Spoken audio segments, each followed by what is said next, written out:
अच्छा मित्र, मैं एक बार फिर से आपका स्वागत है। आशा करता हूँ आप सभी अच्छे होंगे। तो दोस्तों, इस वीडियो में हम बात करेंगे CUET UG 2022 के बारे में।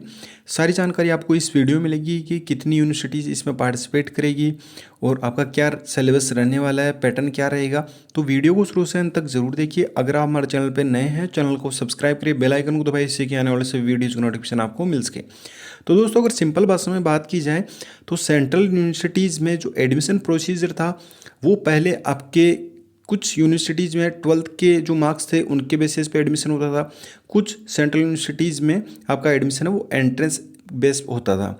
अब जो गवर्नमेंट ऑफ इंडिया ने है वो एक ही जो रूल है वो लागू कर दिया गया है। सभी सेंट्रल यूनिवर्सिटीज़ में आपका एडमिशन वो होगा CUET के बेसिस पे। तो 2 साल पहले ही न्यू एजुकेशन पॉलिसी आपकी लागू कर दी गई थी, लेकिन कोरोना की वजह से वो इम्प्लीमेंट नहीं हो पाई थी। तो अब 2022-23 सेशन से आपके जो सेंट्रल यूनिवर्सिटीज़ हैं और उसमें 45 सेंट्रल यूनिवर्सिटीज़ को रखा गया है। तो इनमें आपका CUET के बेसिस पे UG जो अंडर ग्रेजुएट कोर्सेज हैं उनमें एडमिशन होगा। अब ये डिपेंड करेगा कि जो यूनिवर्सिटीज़ हैं वो कौन कौन से कोर्सेज में CUET के बेसिस पे आपको एडमिशन देंगे।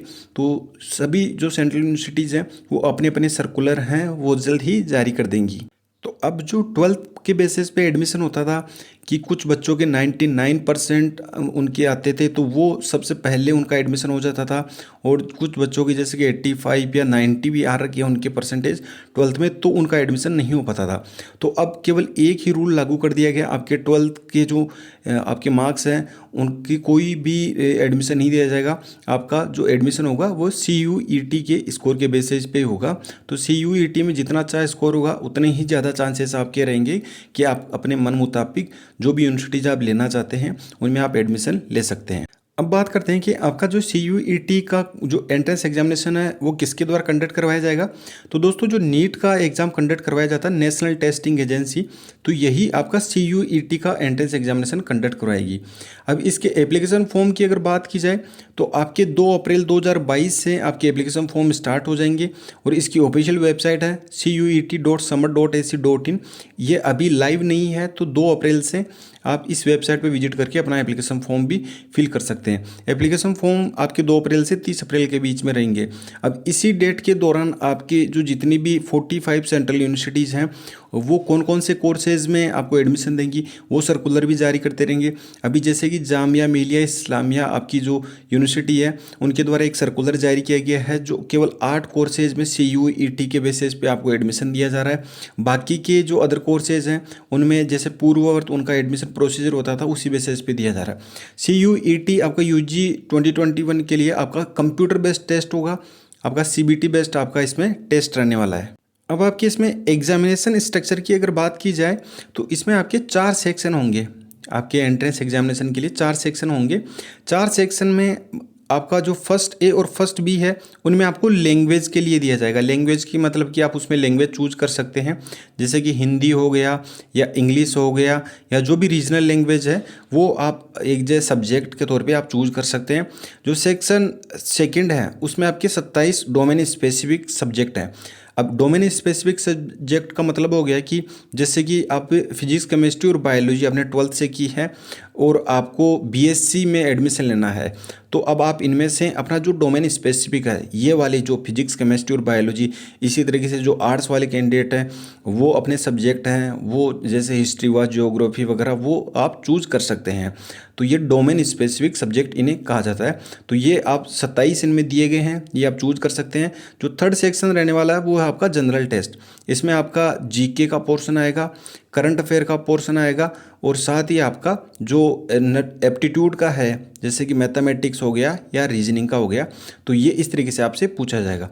तो इसमें आपके जो एंट्रेंस एग्जामिनेशन होगा CUET का उसमें 4 सेक्शन रहेंगे। आपके लैंग्वेज का रहेगा, डोमेन स्पेसिफिक और आपका GK का पोर्शन है वो रहने वाला है।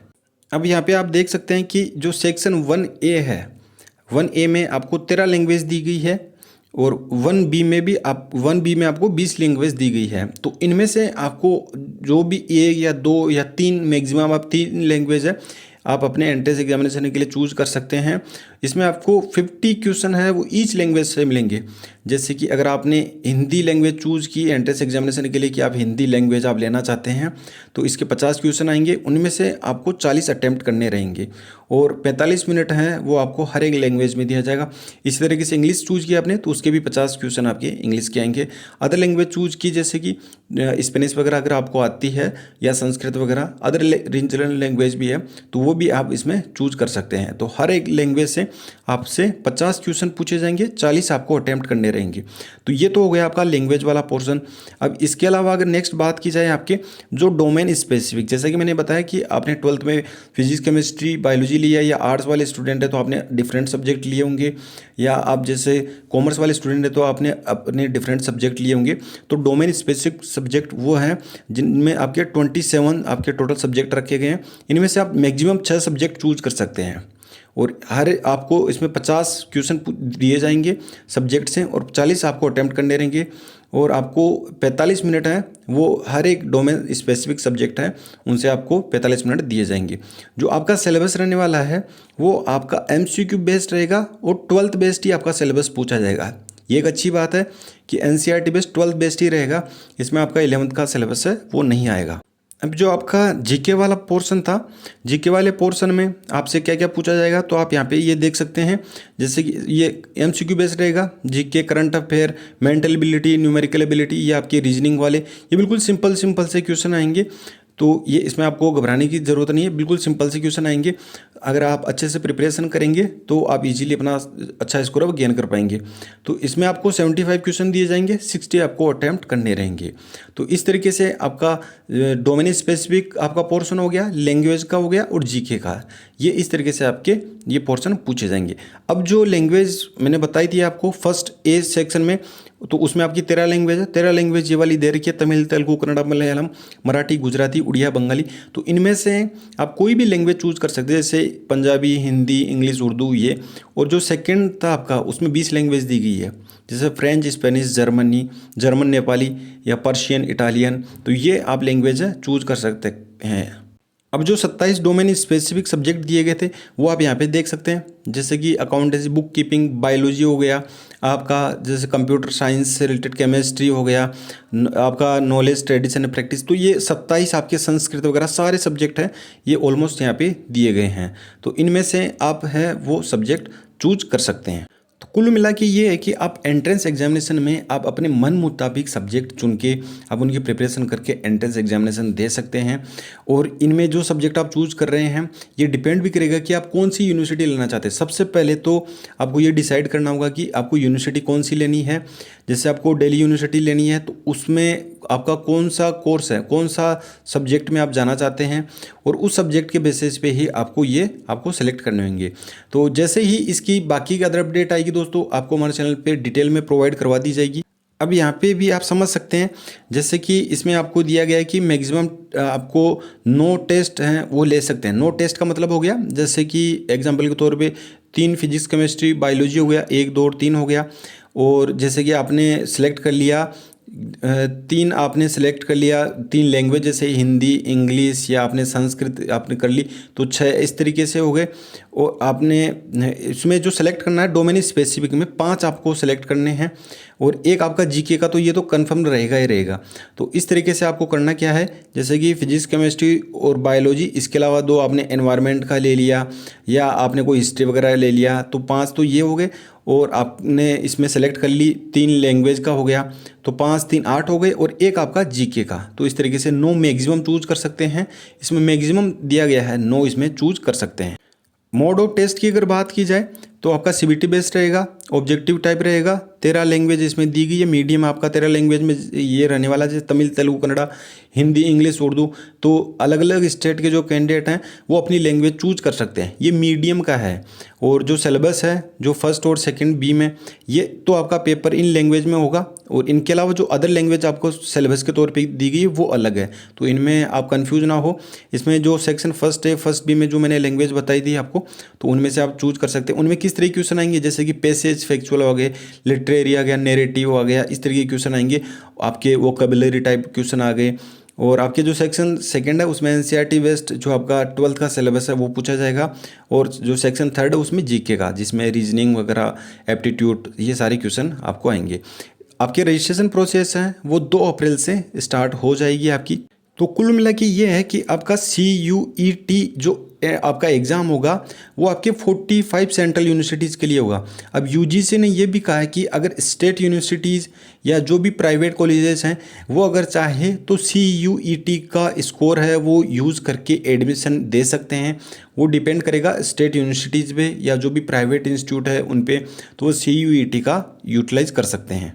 अब बात करते हैं कि 45 सेंट्रल यूनिवर्सिटीज़ कौन कौन सी है, क्योंकि ये भी इंपॉर्टेंट है जानना। तो सबसे पहले इनमें आती है यूनिवर्सिटी ऑफ दिल्ली। आपकी ये यूनिवर्सिटी ऑफ दिल्ली है DU। तो इसके अंतर्गत जो जितने भी इंस्टीट्यूट हैं इनसे एफिलिएट हैं वो सभी CUET का यूटिलाइज करेंगे। और अब डिपेंड करेगा कि वो कौन कौन से कोर्सेज में एडमिशन देना चाहते हैं, क्योंकि अभी प्रॉपर तरीके से चीज़ें जो यूनिवर्सिटीज़ हैं उन्होंने भी नहीं बताई। केवल जामिया मिलिया इस्लामिया ने अभी तक एक सर्कुलर जारी किया गया है। बाकी सभी यूनिवर्सिटीज़ धीरे धीरे अपने सर्कुलर है वो जारी कर देंगी। जैसे अब नॉर्थ ईस्टर्न हिल यूनिवर्सिटी है, नेहरू, आसाम यूनिवर्सिटी है, तेजपुर यूनिवर्सिटी, ये सारी सेंट्रल यूनिवर्सिटी है। मिजोरम यूनिवर्सिटी है, Nagaland university, Manipur university, university of Allahabad, Rajiv Gandhi university है, Tripura university, Sikkim university, the English and foreign language university है आपकी, Aligarh Muslim university, BHU Banaras Hindu university. तो BHU में भी आपका CUET का यूटिलाइज किया जाएगा।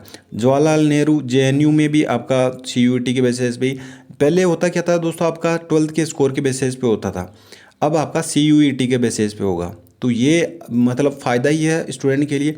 अगर किसी ने 12th में अच्छे से स्टडी नहीं की और मान के चलिए कि उसके 85% ही मार्क्स आए हैं उसके, और अगर वो CUET में अच्छा स्कोर कर लेता है तो 85% कोई मायने नहीं रखेंगे। और किसी के अगर 99% आए हैं आपके 12th में और उसका CUET में अच्छा स्कोर नहीं है तो वो अपने मन मुताबिक कॉलेज नहीं ले पाएगा। तो ये एक अच्छी चीज़ है कि आपका एंट्रेंस एग्जामिनेशन भी हो रहा। अब जामिया मिलिया इस्लामिया मैंने आपको ऑलरेडी बताया, विश्व भारती है आपकी, यूनिवर्सिटी ऑफ हैदराबाद है, पौंडीचेरी यूनिवर्सिटी है, आपका बाबा साहेब भीमराव अम्बेडकर यूनिवर्सिटी लखनऊ में है, मौलाना आज़ाद नेशनल उर्दू यूनिवर्सिटी है, महात्मा गांधी आपकी यूनिवर्सिटी है विश्वविद्यालय, Indira Gandhi national open university IGNOU में भी आपके, Indira Gandhi national tribal university है, सेंट्रल यूनिवर्सिटी ऑफ बिहार में है, गुरु घासीदास विश्वविद्यालय है, सेंट्रल यूनिवर्सिटी ऑफ गुजरात है। नेक्स्ट अगर बात करें सेंट्रल यूनिवर्सिटी ऑफ हरियाणा है, तो central university of Himachal Pradesh, central university of Kashmir. तो दोस्तों पहले होता क्या था कि आपके UG और PG कोर्सेज के लिए CUCET एक आपका एंट्रेंस एग्जामिनेशन कंडक्ट करवाया जाता था। उसमें आपके केवल 12 सेंट्रल यूनिवर्सिटीज़ ही पार्टिसिपेट करती थी, केवल 12। अब आपकी 45 जो आपकी यूनिवर्सिटीज़ है सेंट्रल यूनिवर्सिटीज़ वो CUET में पार्टिसिपेट करेगी। अभी ये कश्मीर का हो गई, झारखंड की सेंट्रल यूनिवर्सिटी, कर्नाटका की, आपकी केरला की, आपके डॉक्टर हरि सिंह गौड़ विश्वविद्यालय हो गया, central university of Odisha, Punjab Rajasthan की हो गई, तमिलनाडु की हो गई आपकी हेमंती नंदन बहुगुणा गढ़वाल उत्तराखंड वाली। ये अगर चाहे तो ये भी CUET का यूटिलाइज़ कर सकते हैं अपने कोर्सेज़ के लिए। जैसे कि BSc नर्सिंग के लिए भी आपके HNBU में आपका करवाया जाता था, तो ये अगर चाहे तो अपना यूटिलाइज कर सकते, लेकिन अभी तक कोई भी सर्कुलर जारी नहीं किया गया है। अब जैसे कि जम्मू की हो गई आपकी, तो ये तो 40 हो गई। और इनके अलावा जो आपकी HRD मिनिस्ट्री के तहत आती है, साउथ एशियन यूनिवर्सिटी हो गई आपकी, नालंदा यूनिवर्सिटी या सेंट्रल एग्रीकल्चर यूनिवर्सिटी हो गई, इंडियन मैरीटाइम यूनिवर्सिटी और Rajiv Gandhi national aviation university. तो इस तरीके से ये आपकी 45 सेंट्रल यूनिवर्सिटीज़ है जो CUET के बेसिस पे आपको एडमिशन देंगी। अब ये कौन कौन से कोर्सेज में देंगी ये सर्कुलर में पता चलेगा। तो जैसे जैसे इनका कोई भी सर्कुलर जारी किया जाता है विभिन्न कोर्सेज के बारे में, तो उनकी जानकारी आपको हमारे चैनल पे प्रोवाइड करवा दी जाएगी। तो आई होप जो भी CUET से रिलेटेड डाउट थे वो सारे क्लियर हो गए होंगे। मिलते हैं नेक्स्ट वीडियो में नेक्स्ट अपडेट के साथ में। धन्यवाद। जय हिंद, जय भारत।